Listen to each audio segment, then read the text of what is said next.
Hello, let's play.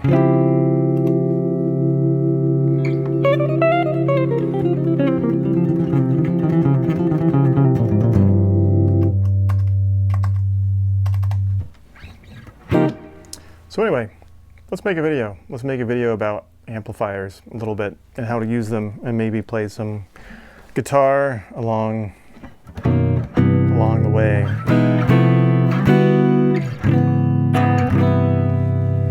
So here's what I'm going to do. I'm going to try to make it a little bit creative, I suppose. So I have a little freeze pedal down here where I can freeze some things.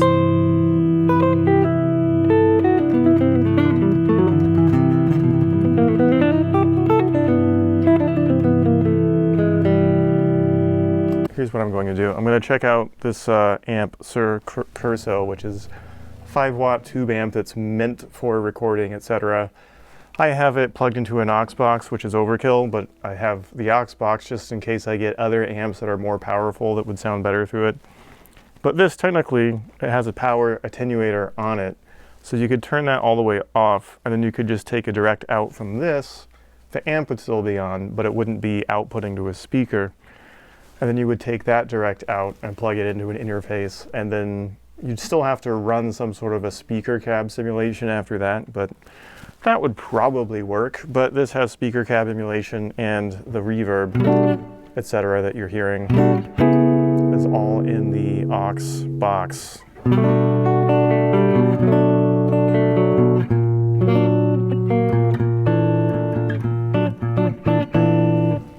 So anyway, so let's try this. You know, sometimes it's fun to practice by playing some open fifths. And thinking of this as sort of like an Eastern drone kind of a sound.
Okay, maybe that was too much. Anyway, so we have this drone sound, and it's frozen in this freeze pedal. It's just sustaining. So anything I change to the amp, it's going to affect this sound. So I don't have to play at the same time. But this is the sound from the guitar. It's just captured, right?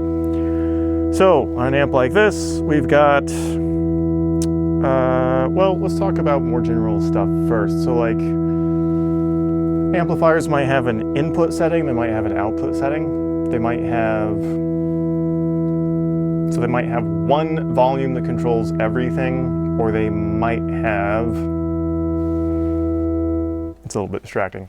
They might have one volume that changes everything, or they might have like an input gain and an output gain. This just has one volume because it's a single channel amp and it's kind of old school. But this power attenuator kind of acts as a master volume. So let me show you how that works. Like, this is the volume. It's going to get louder and louder until it distorts. But technically, by turning this down, it's sort of like a master volume, but it's really an output attenuator. If I turn that down, I can get a distorted tone at a lower volume, like so. This amp has some other features in it that could help that, like it has a gain switch that adds an extra gain stage to the input, so that could also give you like some extra crunch, right?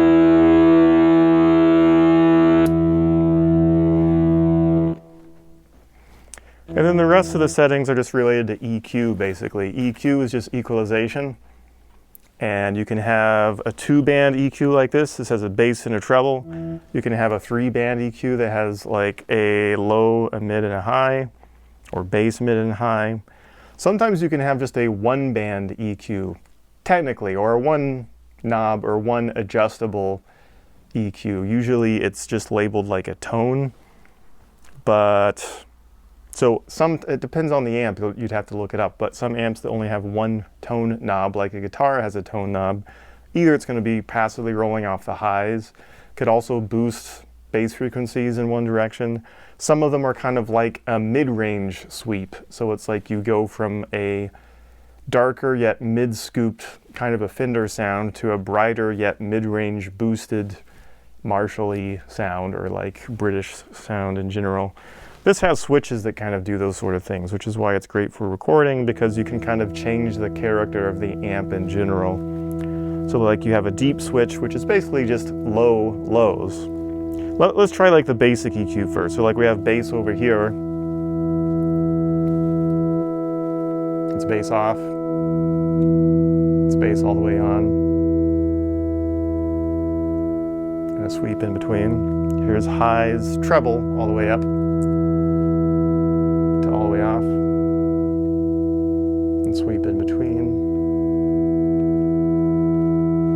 Right, with just open fifths, you can hear how it changes higher order, upper order harmonics, basically. Or in a less scientific way, it's like you can hear it get sparkly when the treble's all the way up, even though it's the exact same open fifth sound. Okay, but here's the difference between, say, like a deep switch, which boosts like sub bass and low mids, compared to just boosting the bass by itself sounds kind of chunky, but the bass switch overall to me sounds almost like using a larger speaker cabinet or something. So if you were using like a distorted tone, let's say if we had the gain switch back on and you had this power attenuated, you could get a really crunchy tone by using the deep switch and then turning the bass down.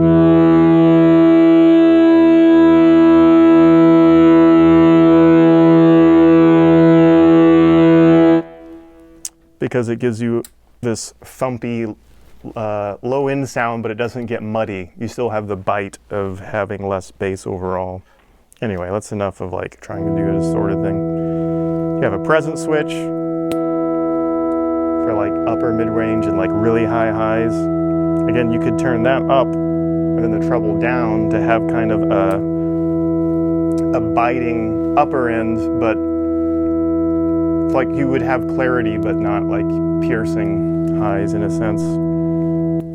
Gain back down. Mids range again. To me, that kind of changes the character of the amp to something more like a Marshall or a Vox or whatever. And then you have a bright switch. To me, that boosts like a larger range of the high end. The presence is just like the highest of the highs, and the bright is more like upper mid-range and highs together. So anyway, so you could do a lot of different things by combining switches like this, and most amps probably wouldn't have all of these, right? But they would probably have a 3-band EQ unless it's a really small amp. Again, this is, I think, I don't know if it's really a Dumble amp clone, but it has some Dumble-like features. The way that these switches work are very similar to some Dumble amps. Again, like saying like you're looking for a Dumble amp tone, I think is a little bit silly because each of them were made for like a specific artist. So if every amp is unique, then how can you say there's like a Dumble sound? Anyway, whatever. But this is like vaguely like a small, to me, it just sounds very neutral. You could almost say it sounds like a Fender Champ or something like that, any kind of like 5-watt American style amp. But this sounds to me even more flat than something like that does. But again, the EQ and the reverb, things like that would change a lot depending on like what kind of cab sim you're running it through. If you're running it through a real speaker, that would change too. So anyway, that's going through basic bass and treble. You could have a mid-range knob on a lot of amps. This one has a mid-range switch, which changes the whole character of it. Extra gain stage, bright, presence, deep, an overall gain here, and then like sort of a master volume, but it's really a power attenuator. All of those things affect how your amp is going to eventually sound. So like, what are some settings that you might use? Let's turn our little freeze pedal off again. Like I have this set for like a very, again, so like the EQ is flat, everything on my guitar is up, and this is just a very typical Gibson kind of clean sound.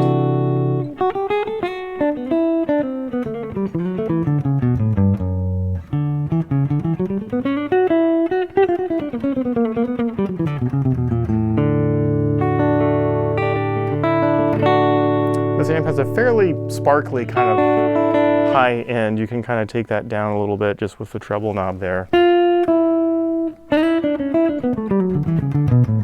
which makes it sound a little bit more warm and jazzy.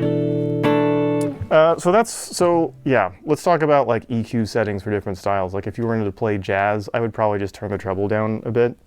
If it had a mid-range, I might boost that a little bit. I wouldn't go so far as hitting like a mid-range switch probably, because that makes the mid-range a little bit muddy. Actually, that sounds pretty good here, but it sounds good for single lines, right?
Yeah, whatever.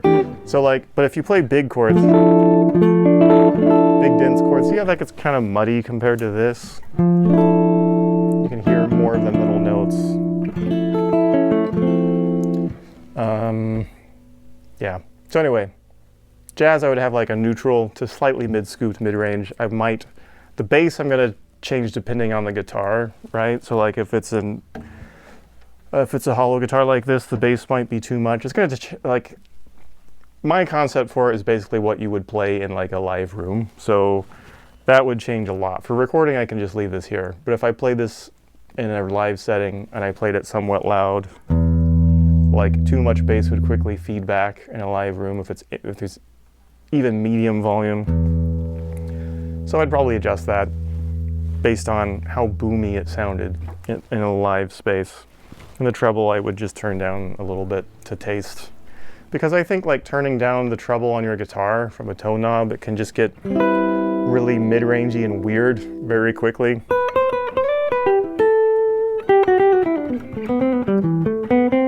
Plus I like hearing a little bit of the twang from the strings, you know, just a little bit. Which you can change that based on just where you're picking. But like here, that's with the tone knob all the way up.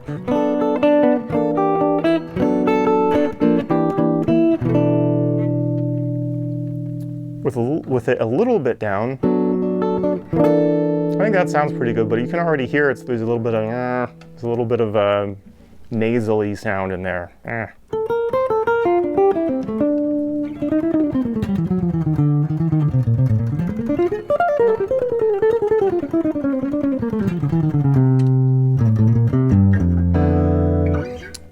But if I turn like some jazz guitar students, they'll just turn their tone knob all the way off, and you get this.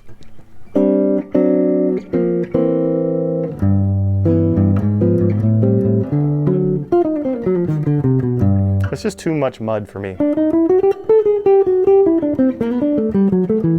It's cool if you because if you hit it really, it's kind of compressed too, right? So if you hit the strings hard.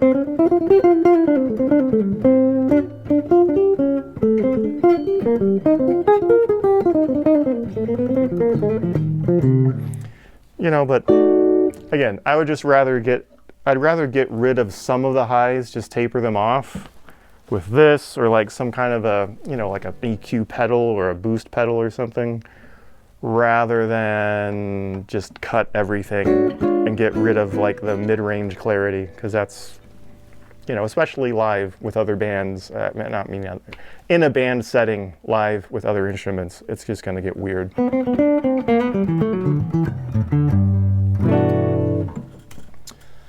Oh no, my notes went away. So anyway, it's like a jazz thing. For a funk thing, I'm going to have like a fairly neutral tone. I'd probably use like a Strat, but anyway, but you're going to want something where everything's a little bit equal, maybe even lower bass, and then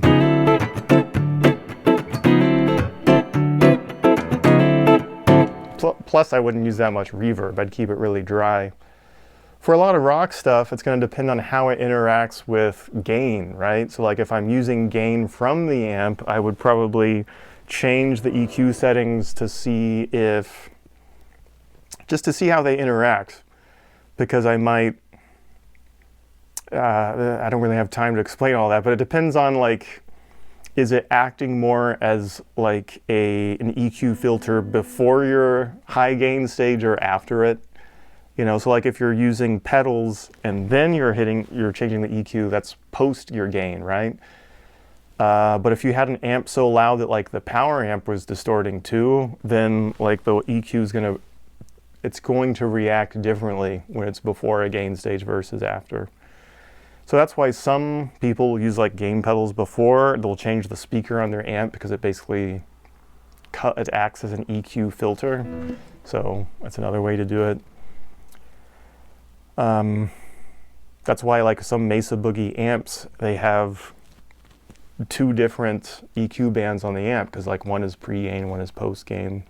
So there's different things to work on there. But again, like I'm usually thinking as far as like a loud, clean tone that is volume appropriate for the size of the room and the size of the ensemble. And then I would probably, if I needed to play gain, even though I don't really play a lot of rock stuff anymore, I would probably use pedals in front of the amp rather than trying to mess with getting a really great, I mean, yeah, if you plug a Les Paul into a Marshall and you just play it loud, I mean, man, that's like one of the best feelings in the world, like to be able to be in a room where you can do that live. But yeah, but then you give up a lot of versatility. So like these days, you know, not that haven't been playing live a lot lately at all, but whatever. I'd rather have a nice, pretty sound, and then I can muck around with it with pedals or EQ or something like that.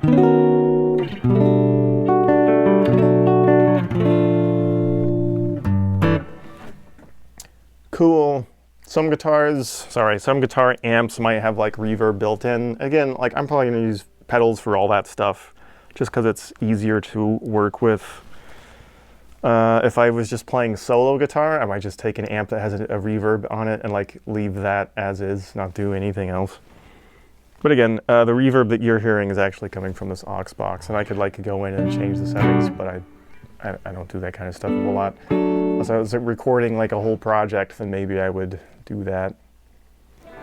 Well, that's about it. I mostly wanted to talk about how you might use EQ, and you know, I don't know if I enlightened anyone too much, but you know, trial and error works a lot. But my point is, if you're playing a style where you're like focused on a big, loud, clean setting, and then maybe changing things with pedals, effects, stuff like that, then usually I'm just using EQ to make my sound match the room.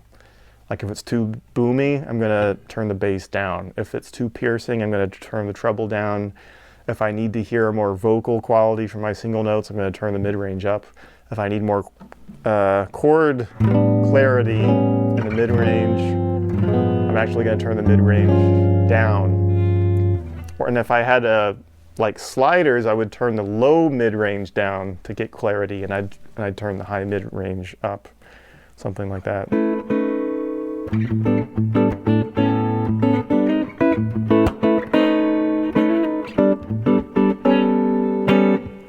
So that's my point. Your guitar should also be set up to be fairly equal in volume between strings before you start messing around with your EQ, because that'll throw you off. If you have your pull pieces on your pickup all flat and you're using a clean tone, that can like, you know, you're probably not going to get a balance there. I've been using like high nickel content strings. I guess they're marketed as pure nickel, but pure nickel strings don't really exist. They're all some kind of nickel alloy. The ones that are called pure nickel are probably just a high nickel content versus low for the wrap wire. So anyway, so this is for a jazz set, right? Jazz set of strings, 12s. So I have the high E and B are plain, and the rest of them are wound. So that means that I actually have my B string pull piece as low as it'll go.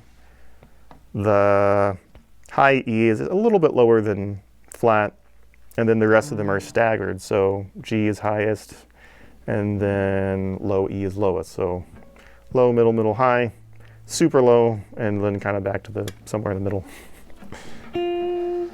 Basically, I would adjust that by just getting I would set the pickup flat, I would set the two E's flat, and then I would find where do they equal. And then after that, I would put the B string pull piece as low as it can go, and then I would try to get the G and the B equal, and then I just have the A and the D left to figure out where they fit somewhere in the middle. And you'd have to use new strings to make sure that it works. These are already getting a little bit old.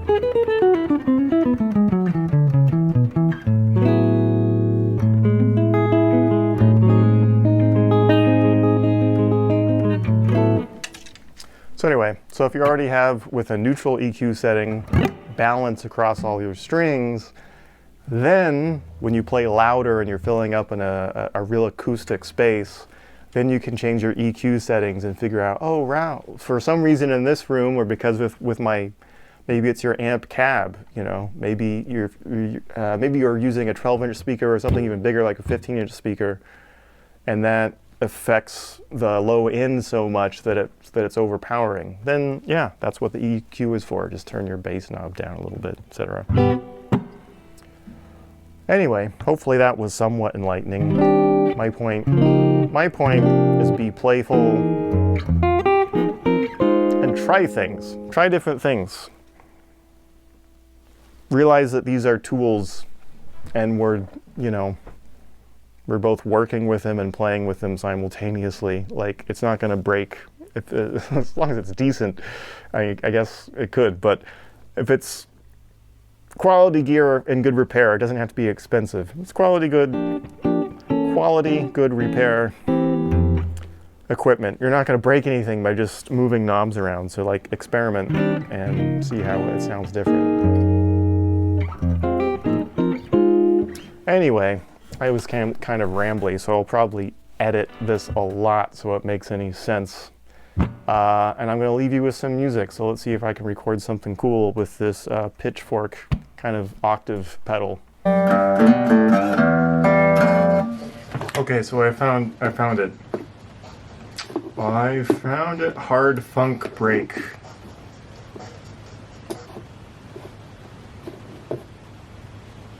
Tempo information. You want to import it into the project? No, I want you to keep it at a slightly fast 126. Ba-da-ba-ba-bum. For forever. Forever repetitions is how many it should be. No, don't resize the waveforms.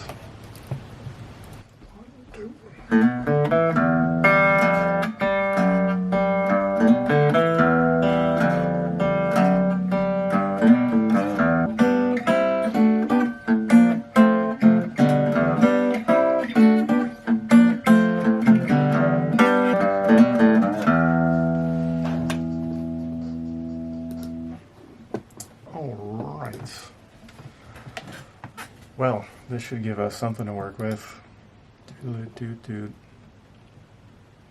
Duplicate track. Boy, would I love to do that. Boy, would I. Okay, so now we're gonna have to like, I don't know, can I get a crunchy tone?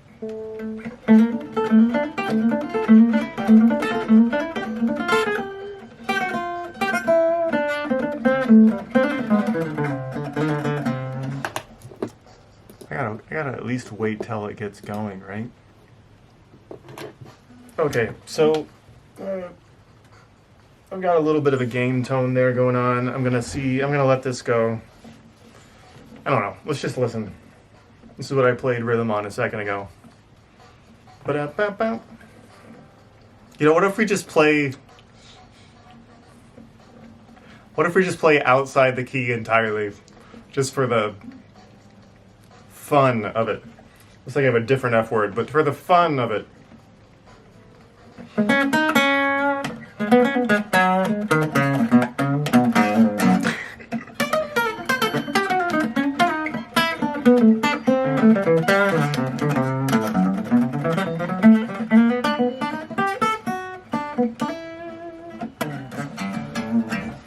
Yeah, it doesn't really work. Let's try something else.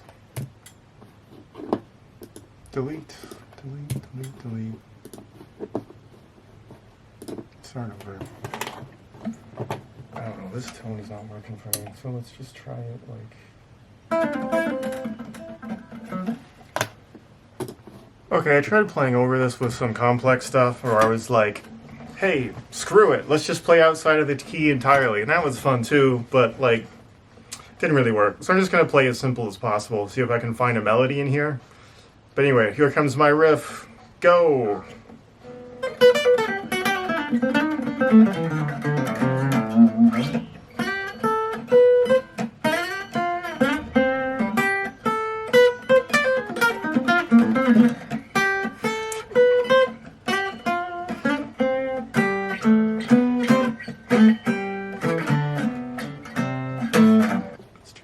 Let's do that again.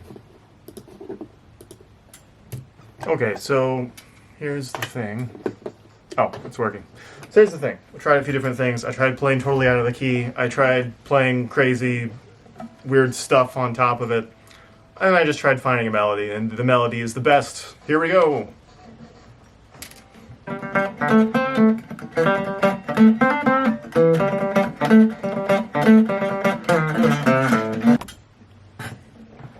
Okay, so we have our crazy hard funk break, and we have our rhythm part.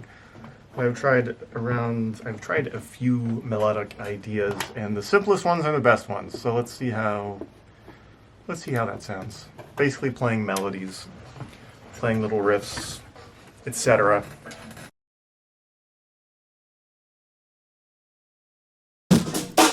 Here we go. 3, 2, 1, riff.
Whatever. That's something. Oh man, is there a way to turn that off? Well, still okay. And the metronome. Anyway, whatever. That's something kind of fun. Let's end it there.